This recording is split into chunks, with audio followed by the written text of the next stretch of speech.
Rokia Traoré avait déjà arrêté en mars 2020 à Paris après un mandat d'arrêt européen à son encontre. Dimanche 23 juin 2024, le Parisien a précisé que la chanteuse avait été arrêtée, après la demande d'un tribunal belge de rendre sa fille de 9 ans à son père belge, Jean Gossens. Une famille déchirée. La célèbre chanteuse à succès malienne, Rokia Traoré, est connue pour son activisme, au-delà de sa popularité musicale. En 2015, elle est devenue une ambassadrice de l'ONU pour les réfugiés.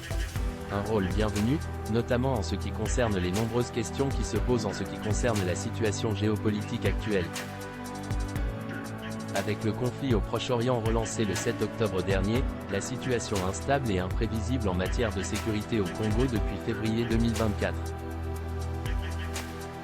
Ou encore l'invasion de l'Ukraine par la Russie qui s'est accélérée en 2022, après une guerre menée depuis 2014.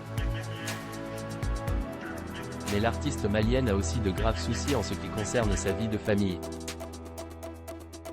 En mars 2020, Rokia Traoré était arrêtée à Paris, en vertu d'un mandat d'arrêt européen car un tribunal belge lui avait ordonné de rendre sa fille, aujourd'hui âgée de 9 ans, au père belge de l'enfant, Jean Gossens.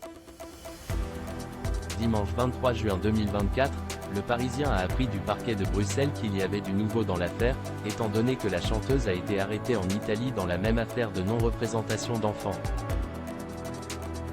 Un avenir avec 2 parents. La chanteuse avait déjà été condamnée par défaut, en octobre 2023, à 2 ans de prison.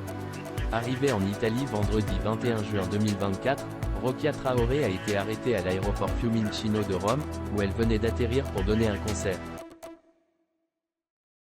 Un porte-parole de l'aéroport a indiqué que la police des frontières avait confirmé l'arrestation de l'artiste, sans que les autorités italiennes ne se soient exprimées sur l'affaire.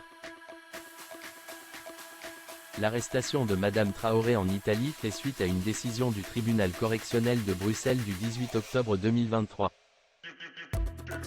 Ayant condamné l'intéressé, par défaut, à une peine de 2 ans d'emprisonnement du chef de non-représentation d'enfants à la personne en ayant la garde, a précisé le parquet bruxellois. En dépit d'une interdiction de quitter la France dans le cadre de cette affaire, elle s'était envolée pour le Mali, en compagnie de sa fille. L'avocat belge Sven Méry, qui représente Jean Gossens, le père de l'enfant, a indiqué à nos confrères que son client n'a pas eu le moindre contact avec sa fille, qui vit au Mali, depuis plus de 5 ans, malgré des propositions de conclure un nouvel accord familial, validé par les justices maliennes et belges, afin de sortir de ce cauchemar et de garantir à leur fille un avenir avec ses 2 parents. Un choix sévèrement puni.